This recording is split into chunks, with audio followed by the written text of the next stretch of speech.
오늘 본문은 로마서 10장 17절입니다. 제가 처음 교회에 나간 곳이 신설동에 있는 중앙침례교회였습니다.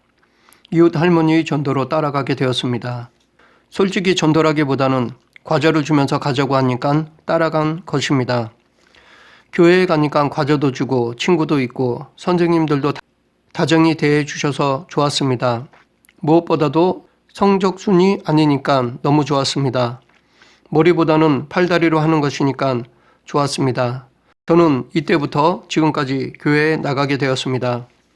저뿐만 아니라 신앙생활에는 시작이 있습니다. 누구는 믿는 가정에 태어나면서 자연스럽게 신앙생활이 시작된 사람이 있을 것이고, 누구는 저처럼 어렸을 때, 누구는 저희 부모님처럼 어른이 돼서 신앙생활을 하는 사람들이 있습니다. 혹자는 죽기 전에 믿어 구원받은 사람도 있습니다. 마치 십자가 위에서 예수님을 영접한 강도처럼 말입니다. 이렇게 신앙생활의 시작은 획일적이지 않습니다. 사람마다 믿기 시작할 때와 동기와 상황이 다릅니다. 그러나 이들 모두에게서의 공통점이 있습니다. 그것은 언제 신앙생활을 시작했든지 간에 믿음이 처음 생기는 행태는 같다는 것입니다. 오늘 본문을 통해 믿음은 어떻게 생기는지를 살펴보겠습니다. 믿음은 어떻게 시작합니까? 그러므로 믿음은 들음에서 나며 믿음은 들음에서 시작됩니다. 이 문장을 더 자세히 원어적으로 해석하면 믿음은 메시지를 들음에서 난다는 것입니다. 그런데 실제 이 세상에는 복음을 들었는데도 믿지 않는 사람들이 더 많이 있습니다. 그렇기 때문에 복음을 듣는다고 다 믿음이 생기는 것이 아닙니다. 왜 그럴까요? 사람의 마음이 다 똑같지 않기 때문입니다. 이는 예수님께서도 씨 뿌리는 비유를 통해 말씀하셨습니다. 누가복음 8장 4절부터 15절에 나오는 네 가지 땅이 나옵니다. 이 네 가지 땅은 인간의 네 가지 마음 상태를 말한다고 하겠습니다. 누구는 길가 같은 마음이라서 말씀을 들어도 곧 마귀가 와서 뿌려진 말씀을 빼앗아 갑니다. 이것은 말씀을 배척하는 것을 말합니다. 누구는 바위 같은 마음이라서 말씀을 들을 때는 기쁨으로 받지만 뿌리가 없어 시련을 당할 때 믿음을 버립니다. 이것은 배교하는 것을 말합니다. 누구는 가시떨기 같은 마음이라서 이생의 염려와 재물과 향락의 기운이 막혀 온전히 결실을 맺지 못합니다. 이것은 교회에 나와서 예배는 드리지만 열매가 없는 신앙생활을 말합니다. 그런데 누구는 좋은 땅 같은 마음이라서 많은 열매를 맺습니다. 이것은 말씀을 듣고 순종함으로 좋은 열매를 맺는 신앙생활을 말합니다. 이처럼 모든 사람들이 다 똑같은 마음 상태가 아니라서 복음에 대해 다른 반응을 보입니다. 사도 바울은 이것을 앞 16절에서 밝히고 있습니다. 그는 이사야 선지자의 말을 인용하여 유대인의 다수가 복음을 불순종했다고 증거하였습니다. 바울이 인용한 이사야서 53장 1절은 우리의 전한 것을 누가 믿었느뇨 여호와의 팔이 네게 나타났느뇨 라는 말씀입니다. 유대인들은 예수님께서 성경에 예언된 대로 오셔서 복음을 전하셨지만 그를 배척하였고 심지어 예수님을 십자가에 못 박아 죽이기까지 하였습니다. 마태복음 11장 20절부터 22절에서는 그리스도께서 가장 많은 기적과 능력을 베푼 갈릴리 지방 사람들이 예수님을 더 불신했다고 증언하고 있습니다.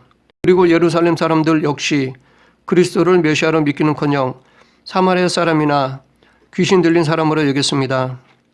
그런데 이것은 선택과 유기의 교리이기도 합니다. 사람마다 예수님을 영접하는 시간적 차이는 있을지라도 이 세상의 모든 사람들은 선택된 자와 유기된 자로 나누어져 있습니다. 즉 말씀을 들을 때 복음을 받아들일 준비가 된 자와 그렇지 못한 자가 있다는 것입니다. 그러고 보면 지금 신앙생활을 하고 있는 우리들은 하나님께서 선택하신 복된 사람이라고 할 수 있습니다. 그러하기에 우리는 아무 조건 없이 우리를 선택해 주심에 감사해야 할 것입니다. 또한 우리는 계속해서 의지적으로 믿음을 지켜야 할 것입니다. 끊임없이 믿음에 합당한 삶을 살아가야 할 것입니다. 믿음이 들음에서 나기 때문에 복음을 듣기 위해서는 우선되어야 할 것이 있습니다. 즉 우리가 무엇을 듣기 위해서는 먼저 되어져야 할 것이 있습니다. 그것은 전하는 자가 선행되어야 한다는 것입니다. 복음을 전하는 자가 없으면 복음을 듣는 것은 있을 수 없습니다. 그러므로 듣기에 앞서 전하는 자가 있어야 합니다. 그래서 사도 바울은 14절에서 그런즉 그들이 믿지 아니하는 일을 어찌 부르리요 듣지 못한 일을 어찌 믿으리요 전파하는 자가 없이 어찌 들으리요 라고 말했습니다. 이 말은 우리가 복음을 듣지 못한 자들에게 복음을 들을 수 있도록 전해야 한다는 것입니다. 즉 전도를 해야 한다는 것입니다. 그런데 이 전도는 사도 바울이 생각해낸 방법이 아닙니다. 전도는 하나님의 방법입니다. 바울은 그것을 고린도전서 1장 21절에서 밝히고 있습니다. 하나님의 지혜에 있어서는 이 세상이 자기 지혜로 하나님을 알지 못하므로 하나님께서 전도에 미련한 것으로 믿는 자들을 구원하시기를 기뻐하셨도다. 이처럼 하나님은 지금 믿고 있는 우리들에게 아직 믿지 않는 사람들이 복음을 들을 수 있도록 전도라는 방법을 주셨습니다. 그러면 하나님은 왜 이런 미련한 방법을 주셨습니까? 인간은 일반 계시를 통해서는 인격적인 하나님을 발견할 수 없기 때문입니다. 아무리 인간이 뛰어나다 하더라도 이성과 과학으로는 하나님을 알지 못하기 때문입니다. 물론 철학에서도 신의 존재를 증명하려고 노력한 사람이 있습니다. 그 대표적인 사례가 토마스 아퀴나스라 할 수 있습니다. 그러나 철학적으로 증명한 신은 성경에서 말하는 인격적인 하나님은 아닙니다. 인간에게는 이런 한계가 있기 때문에 하나님께서는 우리들에게 전도에 미련한 방법을 주신 것입니다. 즉 하나님은 전하는 자를 통해서 복음을 듣게 하시고 그 들음을 통해 믿음이 생기게 하신 것입니다. 지금 우리의 믿음도 마찬가지입니다. 우리가 지금 이렇게 믿을 수 있는 것은 과거 선교사들이 우리나라에 들어와서 복음을 전했기 때문입니다. 우리나라의 개신교의 선교는 1885년 미국 선교사들에 의해 시작되었습니다. 그러나 우리나라는 그 이전부터 여러 방면으로 복음을 접했습니다. 유럽에서 온 선교사들이 일시적으로 방문하면서 성경을 전해주기도 했습니다. 또는 일본과 만주에서 종사하던 선교사들을 통하여 예수 그리스도를 영접한 사람들도 있었습니다. 이렇게 불모지인 우리나라에 복음을 전하고자 목숨을 걸고 선교하러 온 선교사들로 인해 지금 우리가 이렇게 믿을 수가 있는 것입니다. 그런데 이 전도에는 반드시 동반되는 것이 있습니다. 전도에는 항상 따라다니는 것이 있습니다. 그것은 희생입니다. 희생 없이는 전도가 어렵습니다. 아니 불가능합니다. 물론 물질로 복음을 얼마든지 전할 수 있습니다. 돈으로 얼마든지 전도할 수 있습니다. 하지만 이것은 한계가 있습니다. 그리고 이것은 나중에 좋지 않은 결과를 초래하기도 합니다. 반면에 사랑에서 비롯된 희생은 속도는 늦지만 좋은 열매를 맺습니다. 그래서 예수님께서도 전하는 자가 열매를 맺기 위해서는 반드시 희생이 있어야 한다고 말씀하셨습니다. 내가 진실로 진실로 너에게 이르노니 한 알의 밀이 땅에 떨어져 죽지 아니하면 한 알 그대로 있고 죽으면 많은 열매를 맺느니라. 이처럼 희생해야 열매를 맺는 것이 하나님의 방법입니다. 그러므로 전도자는 죽을 각오를 해야 합니다. 물론 여기서 희생이라는 것이 꼭 육체적인 죽음만을 생각해서는 안 될 것입니다. 이 희생은 순교뿐만 아니라 큰 것이나 작고 사소한 일에서의 포기, 손해 등 다양하게 말할 수 있습니다. 실제로 한 사람이 복음을 받아들이기까지 전도자의 시간과 물질이 투자가 됩니다. 때론 상대방으로부터 듣기 싫은 말을 듣기도 합니다. 그로 인해 속이 뒤집어지는 상황도 벌어질 수 있습니다. 속상하고 그만두고 싶은 생각이 들기도 합니다.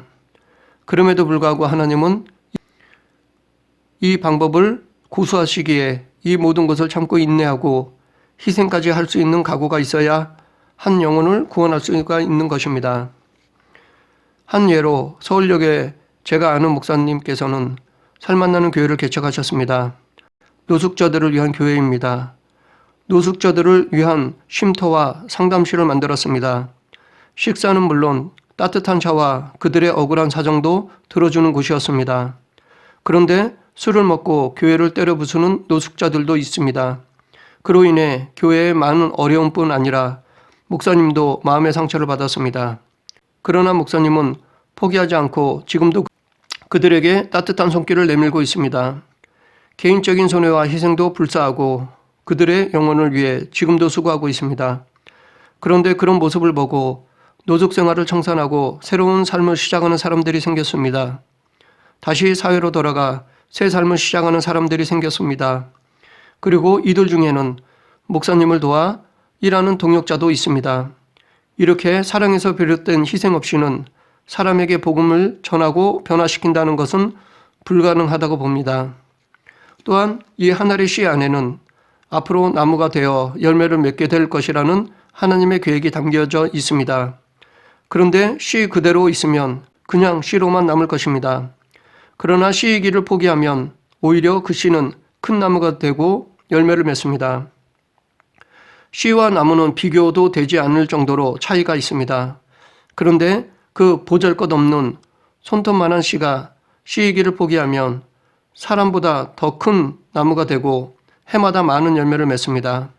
이것을 보면 작은 씨 안에 많은 하나님의 계획들이 담겨 있다는 것을 알 수 있습니다.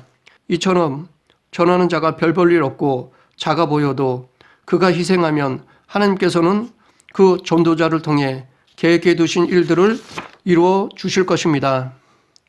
귀한 열매들을 맺게 해 주실 것입니다. 그러하기에 전도자는 현실에 안주하려거나 포기해서는 안 됩니다. 내 사역 안에 담지해 두신 하나님의 모든 계획들이 이루어지도록 내 의지를 내려놓고 성령님께 맡겨야 합니다. 자기를 부인하고 자기 십자가를 지고 예수님을 따라야 합니다. 그럴 때 나를 통해 하나님의 계획들이 이루어질 것입니다. 지금까지의 말씀을 정리해 보면 믿음은 누군가의 전하는 자를 통한 들음에서 난다고 했습니다. 즉 믿음은 전하는 자가 말하는 복음을 들음으로 생긴다고 했습니다. 그러면 구체적으로 전달자가 전해야 할 복음은 무엇인가요? 들음은 그리스도의 말씀으로 말미암았느니라. 예수님의 말씀입니다. 즉 예수님께서 가르쳐 주신 것들입니다. 그런데 이 사실은 상당히 중요한 것입니다. 왜냐하면 인간은 무엇을 듣느냐에 따라 믿음이 달라지기 때문입니다. 부처의 말을 들으면 부처에 대한 믿음이 생기고 이단의 말을 들으면 그들에 대한 믿음이 생깁니다. 이 모두 잘못된 믿음입니다. 그러하기에 사람들은 이러한 헛된 것을 들어서는 안 됩니다. 참이고 진리이신 예수님의 말씀, 즉 복음을 들어야 합니다. 여기에 생명이 있습니다. 이뿐 아니라 성경에는 복음을 들어야 할 또 다른 이유들에 대해 말하고 있습니다. 첫째 복음은 구원을 주시는 하나님의 능력이기 때문입니다. 내가 복음을 부끄러워하지 아니하노니 이 복음은 모든 믿는 자에게 구원을 주시는 하나님의 능력이 됨이라. 먼저는 유대인에게요 그리고 헬라인에게로다. 둘째, 복음을 믿고 지키면 구원을 받기 때문입니다. 형제들아, 내가 너희에게 전한 복음을 너희에게 알게 하노니 이는 너희가 받은 것이요 또 그 가운데 선 것이라. 너희가 만일 내가 전한 그 말을 굳게 지키고 헛되이 믿지 아니하였으면 그로 말미암아 구원을 받으리라. 셋째, 복음은 인간의 말이 아니기 때문입니다. 형제들아, 내가 너희에게 알게 하노니 내가 전한 복음은 사람의 뜻을 따라 된 것이 아니니라. 그런데 이단들은 성경을 가지고 있으나 자기 나름대로 해석하고 짜맞춥니다. 즉 성경이 말씀하는 것을 듣는 것이 아니라 성경을 빙자하여 자기들의 말을 합니다. 자기들이 하고 싶은 말을 전합니다. 하나님께서 성경을 주신 것은 성경을 마음대로 해석하여 자기 생각을 전하라고 주신 것이 아닙니다. 오직 당신의 뜻을 가르쳐 주시고자 주신 것입니다. 그러므로 우리는 말씀에 깨어 있어서 이단들의 거짓 가르침에 넘어가지 말아야 할 것입니다. 그런데 오늘 본문은 단순히 복음 전파의 중요성만 강조하고자 한 것이 아닙니다. 16절의 유대인의 불순종과 관련하여 볼 때 순종의 중요성도 강조한 것이라고 볼 수 있습니다. 본문에서 들음이란 그냥 말을 귀로 듣는 것만을 의미하지 않습니다. 이는 순종을 내포한 말입니다. 즉 믿음이 그리스도의 말씀을 듣는 데서 생겨난다는 것은 그리스도의 말씀을 듣고 순종하는 데서 생겨난다는 말입니다. 믿음은 우리가 하나님의 말씀에 순종할 때 따라옵니다. 이에 대해 예수님께서 누가복음 8장 15절에서 좋은 땅에 있다는 것은 착하고 좋은 마음으로 말씀을 듣고 지키어 인내로 결실하는 자니라 라고 하셨습니다. 사도 바울은 하나님께 감사하리로다 본래 죄의 종이더니 너희에게 전하여 준 바 교훈의 본을 마음으로 순종하여 죄에게서 해방되어 의에게 종이 되었느니라 라고 하였습니다. 그러하기에 우리가 참 믿음을 갖기 위해서 무엇보다도 요구되는 것은 말씀에 대한 순종의 자세입니다. 물론 순종은 믿음의 결과이기도 합니다. 그러한 의미에서 믿음과 순종은 다른 것이 아니라 하나라고 하겠습니다. 순종으로 믿음에 이르고 믿음으로 순종하여 결국 그리스도의 장성한 분량에 이르게 하는 것이 믿음과 순종의 관계입니다. 말씀을 정리하겠습니다. 믿음은 그냥 생기는 것이 아닙니다. 믿음의 시작은 들음에서 생깁니다. 그런데 듣기에 앞서 선행되는 조건이 있는데 그것은 전하는 자가 있어야 한다는 것입니다. 그러면 전도자가 전해야 할 것이 무엇인가요? 예수님의 말씀입니다. 곧 복음입니다. 전하는 자가 복음을 전하고 이것을 들어야 믿음이 시작되는 것입니다. 이 세상에는 우리를 통해 복음을 듣게 하시고자 작정하신 영혼들이 있습니다. 우리가 전할 때 그 복음을 듣고 믿게 하고자 예비된 영혼들이 있습니다. 그런데 우리는 이들이 누구인지 모릅니다. 그러하기에 우리는 모든 사람에게 복음을 전해야 합니다. 세상의 모든 믿지 않는 영혼들에게 복음을 전하는 저와 여러분이 되길 간절히 축원합니다. 기도하겠습니다. 사랑의 하나님 감사합니다. 연약하고 부족한 저희들을 택하여 주셔서 복음을 전하는 자로 세워주심을 감사합니다. 복음을 전할 때 저희들이 쥐고 있는 모든 것들을 내려놓을 수 있는 믿음을 주시고 오직 하나님의 영광을 위해 일하는 종이 되게 하여 주시옵소서. 예수님 이름으로 기도드립니다. 아멘.